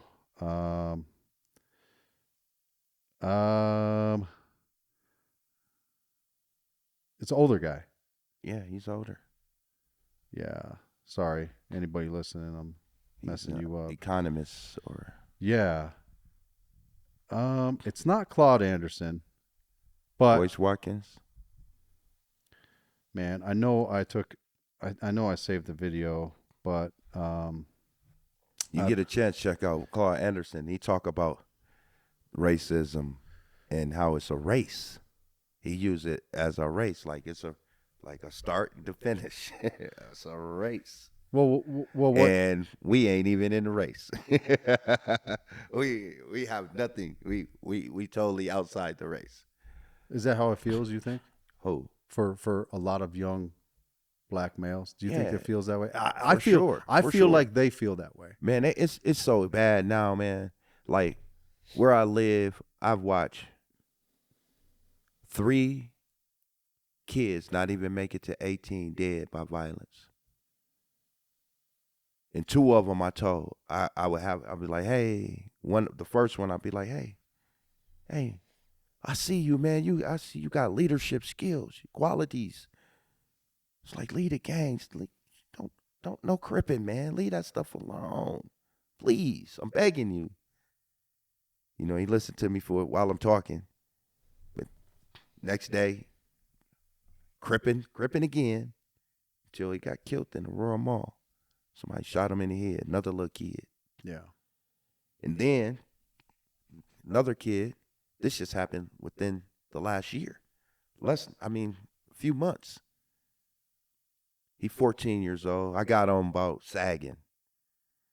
You know, I'm like, hey, you know, if you're not about that life, then I don't think you be sagging because the what do you call them? The LGBTQ community. You young man, you running around here with your pants down. That means something different to them. Not necessarily, but that's the old head in you coming out. No, it do. Yeah. Sagging, that's you know. I understand. I know where you're coming from. I do. You know what I'm saying? Yeah. And so I tell them, you know, it's best if you're not on that a part of that, then maybe you should pull your pants up. He's 14 years old, and I'm telling him this because his little brother is mimicking him. You know, and I'm like, hey, don't do that. Leave the gangs alone. He get killed. Then the little brother get killed. He was the last one to get killed, like maybe 3 months ago. That was here? 4 months ago, yeah. Yeah. So they completely, these kids is like, whoa, they killing each other. They're even younger than like when we were young. Way younger. You know what I'm saying? Yeah. And it's like, and when you see that, it's like, man, ain't no hope. Where's the hope? But I know for what I think, again, like I said, is the cure to these diseases. But without that, it's a wrap. It's doomed. But outside of religion, man, what about? Isn't there other things that can be done to? Nope. I don't help? think so. I don't think so. And do you think a lot of young people just have no hope? No hope. They have no understanding of the value of life. So how precious life is, man. So how does that help society as a whole? If you have a group that's isolated and feels hopeless, how does that help society? Right. But you know what the problem is too with that is that it's contagious, and now around the planet, people are imitating this guy. When they was running around talking about Black Lives Matter, all the way in other countries, all over the world. Everywhere you'll find today, they imitating the so-called African American. I don't care where you go to China, you go to Saudi, you go to Africa, Europe, all of them. Are you talking about the culture? The culture, for sure. Yeah. This culture, this very poisonous culture, they're imitating. What do you mean by poisonous? Because the kids are killing each other. That's a very poisonous culture. Well, that's this gang culture, this drug culture that's been since the 70s and the 60s. This new, the crack epidemic and all this culture that we see, these rappers and people imitating them all around the planet, imitating the so-called hated person, the most hated. Yeah. You want to imitate what you don't like, and it's crazy. I don't get it, man. But we seen it too. That's what I really liked about Maya. Is Maya always was Maya. He didn't, even though he hung around other people's, he was always himself. He didn't try to act black or act like this or act like that. I never saw you like that. You always was just you. Yeah. You know what I'm saying? I thought like you were saying, like we're all. I mean, maybe it helped that I had that when I was a kid in my own house. Yeah. You know. That's why we still here and we having this conversation right now. Yeah. I don't know, right? Because like if somebody is born in a situation and they got somebody who's telling them negative stuff and putting negative stuff in their head and teaching them a different way to think, then they may think that way. Yeah. But that I never heard about no racist stuff in my house. Like I said, I didn't hear about racist stuff until I stepped outside, man. You know, my family took everybody in. Yeah. You know what I'm saying? Oh yeah. We had Jerry's Asian? Asian. We had Jerry was here last week and didn't even call me. Oh man. Him and Rick. You're mad at him, huh? I ain't mad. I forgive him. No, but you get mad when people. Oh, I'm mad that he, Yeah. Not in a serious way. He ain't gonna way. come here and not say what up to me, man. Yeah, you hear that, Jerry? Man, next time you're in town. Straight up, man. Yeah. Him and his brother. Yep. They know now. They went out to my mom's house. They didn't even call me up. Like, what the hell? Oh, they went to see your mom though? Yeah. Oh. Like, I can appreciate that, you know. How many people go to see your mom and don't even call you? Just them? No. I feel like I've stopped by to see your mom without you being there. Oh, well, I mean, I understand. You right here, I still see you and I communicate with you. Yeah. But I don't hear from these guys. They communicate with my mom. It's weird to me. You know, they friends with my mom, but like I ain't never did nothing to them. So I don't know what it's weird to me. That's just weird to me. It's not. It's I know they just returning the love because she showed a lot of love. Yeah. But still, though, I ain't never did nothing to him. So I don't understand. It's weird to me. Jerry, if you hear this, man, Khouri's sad, man. You got to call him up, say hi. Yeah. It's weird to me. Oh, man. Maybe they're in a hurry. They weren't in no hurry. Trust me. We won't go. Yeah, I ain't gonna get into all that. It's just weird to me. It's just weird. Who else do we have? We had, remember Habib? Yeah, Habib is, I don't know where Habib at. Yeah. He MIA. Yeah. He kind of. Remember the. I miss Habib though. He's a good guy. Remember that time you said you were in the car with the American girls, and they were and you said his name. You said Habib, and they said, "Why'd you call him that?" And you're like, "Cause that's his name." Habib. Yeah, that's funny. That was funny. I remember we joked about that forever. Yeah, man. I mean, I don't like to think that, but things are hopeless, man. I mean, especially for. Well, it's always hope because of that one thing. Yeah, you're saying religion, but a lot of people. Right. Some people. That's why we have it. Yeah. That's why it's here on the planet. But some people, they don't. It's okay. They don't believe that. For sure. That's why you got believers and non-believers. And in that, it don't matter what color you are. And we still have to interact with each other. The non-believers, the believers, for sure. People who believe in a religion, people who don't. For sure. We all still have to live together. For sure. And that's the only cure that comes from the one who created us. I think a lot of people would disagree with that. Well, it don't matter if they disagree or not, but though we got the proof and the evidence that this comes from the Creator, not from a man. So you're saying that we need that. We need that to keep us for sure on a path. That's why it's here. Yeah. In order for us to create this utopia, this is the only way. We have to follow that while we're here. Anything outside that, it don't matter. It don't matter if you black, white, you this or that. Don't matter. Yeah. No, I respect your point of view, man. Don't matter. I respect. But that's if that's how you feel. If there's any hope, that would be the only hope. Yeah. Outside, it's doomed. It's a wrap. So I got a question, and I think it's something that Jeremiah has been poking at a little bit. If that, you've given us the solution, right? If that's the only solution, is there a point to having this conversation? Because we're talking about this, working out, learning about each other. Right. But if there is no hope, except for religion. Is there a point in the meantime, something we don't have necessarily control over, at what point you're saying this is the end is going to come? Is there a point in the meantime trying to fix or have a conversation about this? Exactly what we doing, talking. I mean, discussing it. I mean, Yeah. it only, hopefully, it helps one to want to take on that or embrace that, for the listeners. And for everybody, like, without it, there's no hope. It's just no hope. Just looking at the world today and everything. But having the conversation, I think. Right. The conversation is what's going to get that sparked. That's going to, that's that spark. And it's going to bring. To the hope. And it's going to bring more ideas from different people, right? For sure. More thoughts. More. Sure. I think.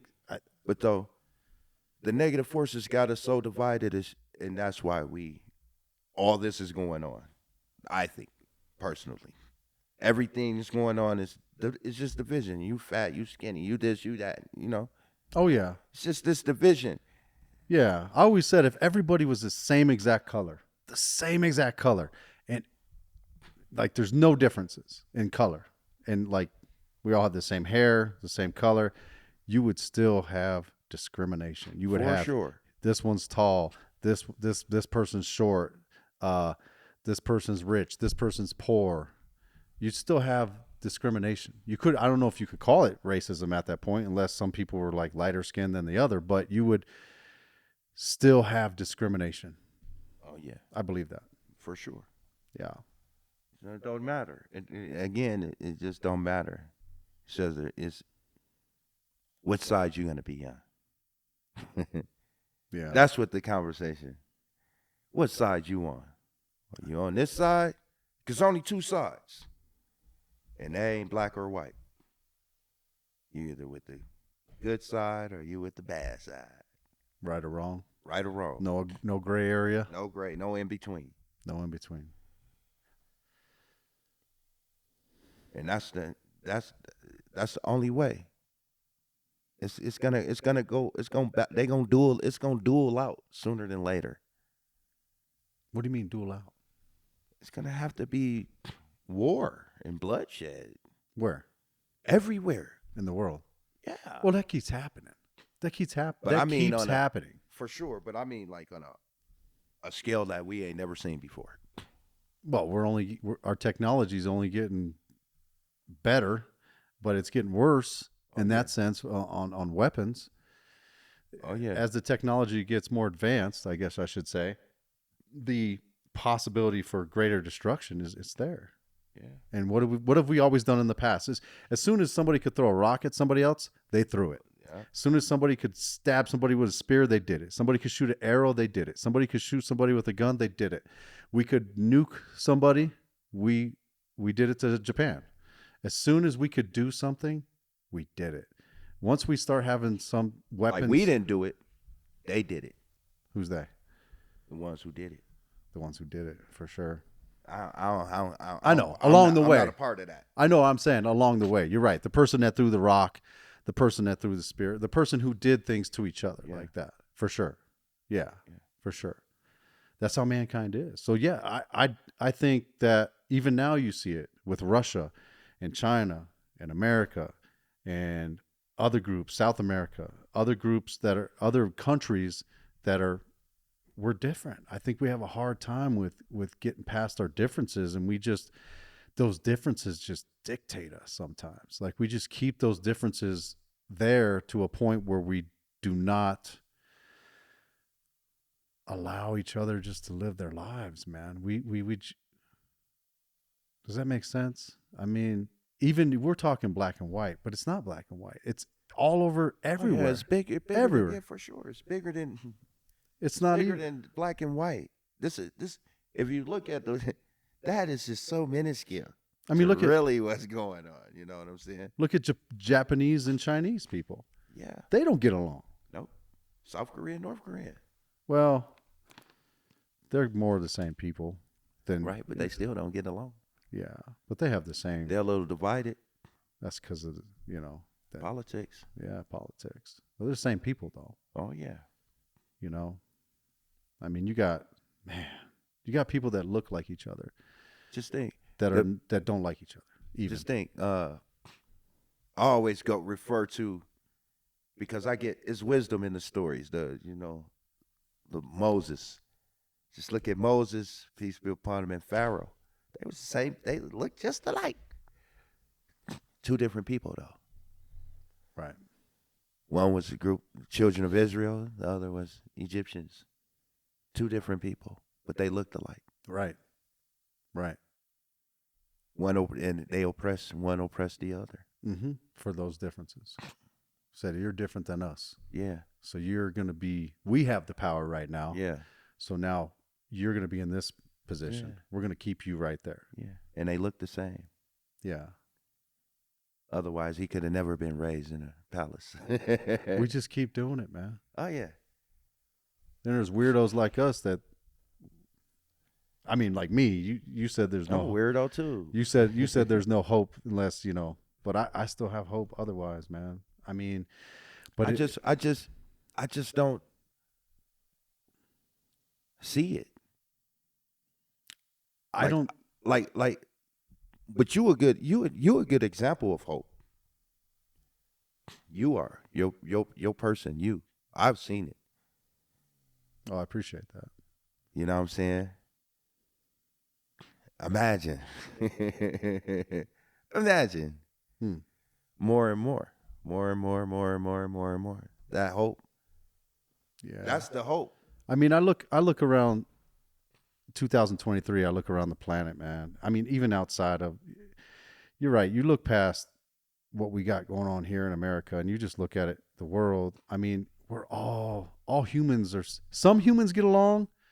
Some different countries make agreements, they sign treaties, they make pacts. They're part of these, the G7 just met, right? That's some superpowers in the world. Some of them are different people, different races. But still, we're still separate. We've always been separate, and we just continue to be separate. And I guess I'm comfortable with us being different and everybody having different cultures and people being separate. But how do we? We have to learn from one another, though. We all different. When I say separate, I mean you have to learn from one another. Yeah, I mean, I don't mean in America. You can't be separate in America. I mean, like if Russians from Russia or, China or India or any of these countries, these people, for the most part, you have their concentrated cultures, and that's fine. I'm not saying like everybody needs to just mix and make this one race on the planet. One benefit. I mean, yeah. Different people for a reason. Yeah, we got more variety, got more culture. We're supposed to learn from each other, Yeah, but I mean, what I don't understand is how we all do the same thing every day. Really, I mean, sure, some people do things differently than others, but the basic core thing of the day is all the same. We wake up in the morning, probably use the bathroom. Hopefully, you brush your teeth.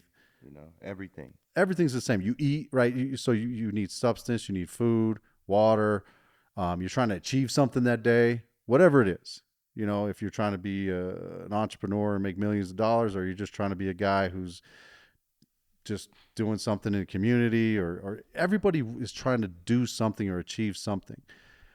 I just don't understand why we can't all just do these daily things, and just as the world flies around in the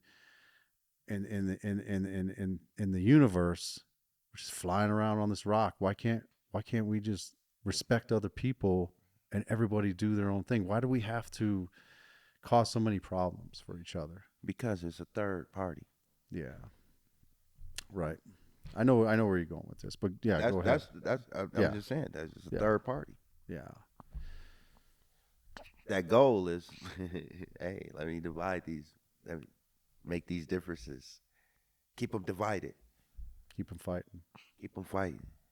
That way, keep the control, keep the power, balance. Order out of chaos. That's the balance in the universe. The good, the bad. Yeah. Yeah, Natalie was talking about this on the podcast. Remember that? Yeah. Yeah. Very interesting. I think she made a point to, there's inherent good and evil in all people, right? So every single person has a natural biases within them, wherever that stems from. But you have to fight it, actively fight it. Oh yeah. I told her, I said, can we ever struggle? Go ahead. No, I was just saying it's a struggle. Yeah, that balance. I was asking Natalie, and I said, how do we keep getting like dictators, like people who just are hell bent on destruction, just want to cause destruction? Like, is there ever going to be a time that we just don't have them? She said, nope. She said, you have to have them, because it will be a time that all that's going to go away. Right. But before that happened, from a religious perspective, yeah. But just in balance now, you can't. It's just there. It's the yin and the yang. It's the good and the bad. Oh yeah. Always the forces always pushing off of each other. Right, but though the negative forces are if you the numbers don't add up. So how is this little bitty group is controlling this whole big old? The numbers not adding up. Just like England and how they colonize Africa, that continent. You know what I'm saying?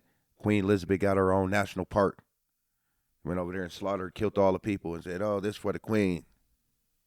You know?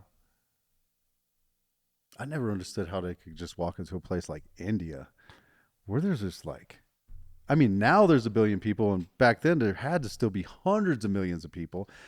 And these guys roll in with this little group of people and say, we're going to do this. Yeah. Well, they control the government. That's how they do it. They do it in a smart way, right? It's like a planned warfare type thing. It's where they get their information from. They control the governments, and then the government controls the people. Yeah. Yeah. I don't know, man. Yeah. There was some sacrifices. Right.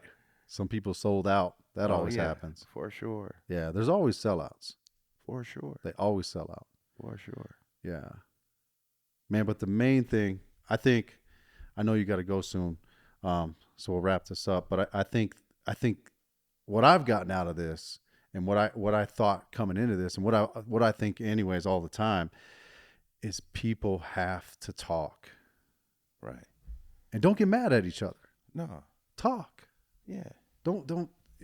So even have to listen to each other. Yeah, not just talk, but listen to what comes back. Talk to somebody, listen to what they say, and hopefully they listen to what you say. Right. Yeah. Talk, communication. I loved it. I loved it the way Dave Chappelle put it, because he was talking about the trans issue, and I believe he was talking about the racism at one point as well. I can't remember that part. I thought he was. I couldn't find the clip. I was looking for it the other day. David, genius, man. Genius. And this says Dave is a genius. I thought he was back in the day. I thought it was a little corny with all the weed movies and all that, but he's devout. Yeah, I do. Religious guy. Yeah. After I know that about him. As he advanced in his career, man, I started to notice that guy. Like, man, can I tell you a funny story about Dave Chappelle? Yeah. You met Dave Chappelle, didn't you? Oh, man. Khouri meets everybody. Check this out. Like, I have an office down, it was on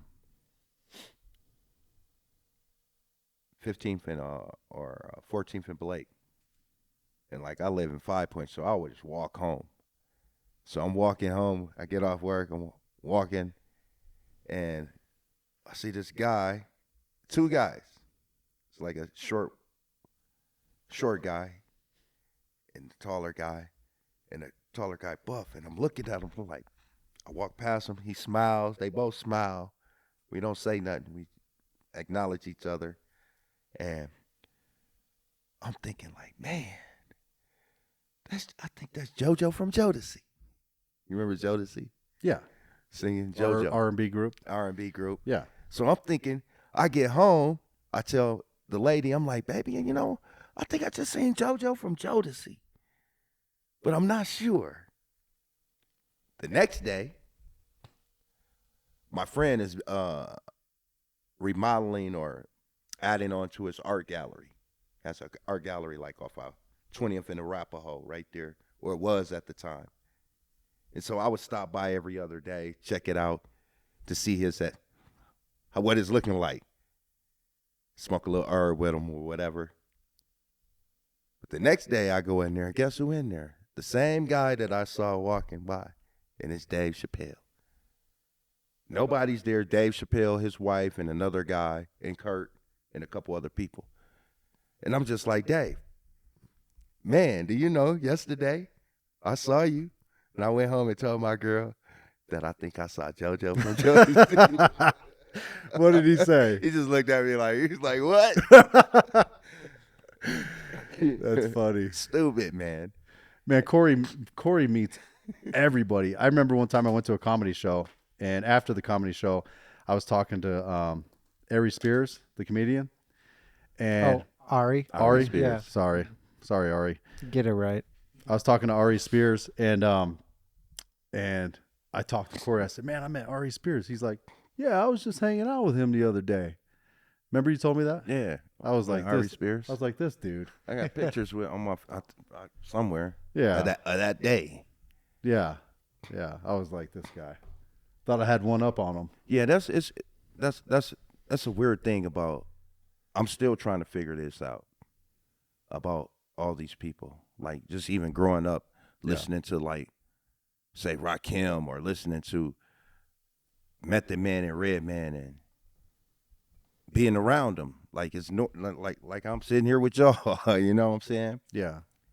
And it's some weird stuff like that though. We're all in the same. I mean, honestly, I think about this sometimes when you're driving down the street and it's a busy street, guarantee you somebody next to you is, you know, it could be a hockey player. It could be anybody. But I was an actor. Talking to the lady about that the other day. I'm like, it's just always happening. Like I remember we did a show. Well, you're in the industry too. But even outside that, like we did a show and we a live band, you know, so we had to break down after we done. We carrying keyboards back to the car, and me and Prod, one of the guys in the band, we sitting there talking about Pineapple Express. Y'all ever see that movie? Mm-hmm. Yeah. With Craig Robinson? Yeah. And it's a real funny part in there. He's talking about, I'm going to kill you dead or something crazy. And me and Pride, we carrying equipment out. And we talking about that scene in the movie. Guess who comes out of nowhere? Who? Craig Robinson. Like, yeah. No way, man. You in the alley right now on Welton Street. Yeah. He was actually on the road with the guys that we were playing with, but we didn't see him. Me and, you know, we had no idea that, you know, he was on the road with Zion I, and he was like hosting for them. Yeah. And me and Prod just talking about him, talking about that scene, and this guy just pop up on us, man. Remember all kinds nowhere. of stuff like that used to happen to us. We used to talk about things, and then things would happen. Yeah, all the time. Yeah. It's just crazy. It still happens to me this day. But just with the famous people, for sure. Yeah. Come on, man. I'm the only rap out of all the rappers in this mug. Ain't none of them play Red Rock Sold Out. Why me? Out of who? Out of all the rappers, all here in this state. In Colorado. Yeah. Yeah. I'm the only one. Yeah. 4 times, right? 3. Yeah. Only one. So far. Yeah. Why me? Yeah, you're saying that's a blessing. For sure. Yeah. Why you? You know, the same way as just running to passing Dave Chappelle one day, and then the next day he's at Kurt's art gallery, and I'm just stopping by random. Yeah. Like, how did I put that together? You're a magnet, man. Like, what the hell? You're like a human magnet. You must eat a lot of red meat. You get you got a lot of iron in you. I guess so. Hey, you don't want to get me started. Hey, that's another podcast. That's another podcast. We're going to have that comedy one, you know. Yeah, but I think you would agree with me, Khouri. Communicate, man. Don't sit back and wonder. You got a neighbor, you got a coworker, you know, you got anybody you come in contact with. Get to know somebody, man. Get to know them. Don't be scared. Don't be intimidated. Don't worry. I mean, I approached a mother and her child in the mall this weekend. The boy was he's in a wheelchair, and I just started talking to them. You know, I thought he was like 10. Turns out, kid's name was Dylan. Dylan was his name. Turns out he's 19, but he looks like he's 9 or 10, and he obviously his mom told me he's been in that chair since he was 4 years old. And I just walked up. My kids were playing. They were in the arcade with some other kids from school, and I was, you know, I'm just the parent that's in the mall waiting for them to be done. So I just walked up, started talking. I sat down next to him and said, "You mind if I sit down? I seen you guys over here. I just wanted to talk to you." And they said, "Yeah." They were like, the mom was like, "Yeah." And I started talking to Dylan, and I just wanted to talk to him, and I did. And it was not disrespectful, you know. It wasn't, you know, anything like that. I see people like that, and to me, I want to know their story. And I mean, that may be why part of this podcast, you know, and what I'm doing with this podcast is I'm bringing people on for them to talk.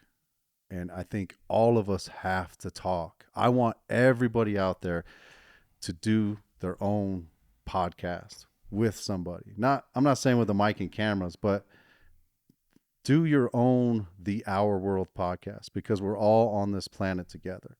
And if we do not learn how to do this together, we're going to continue to have problems. So talk to each other, get to know each other, and man, hopefully you can contribute to make the world a better place.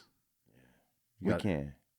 There's a little hope. I believe we can, man. I mean, it's a little hope. I do. I love talking I talk to people randomly, you know. Oh, you always have. I'm driving. Yeah. Even just I walk to, I always talk to somebody, man. Yeah. Always. You've always been that way, though.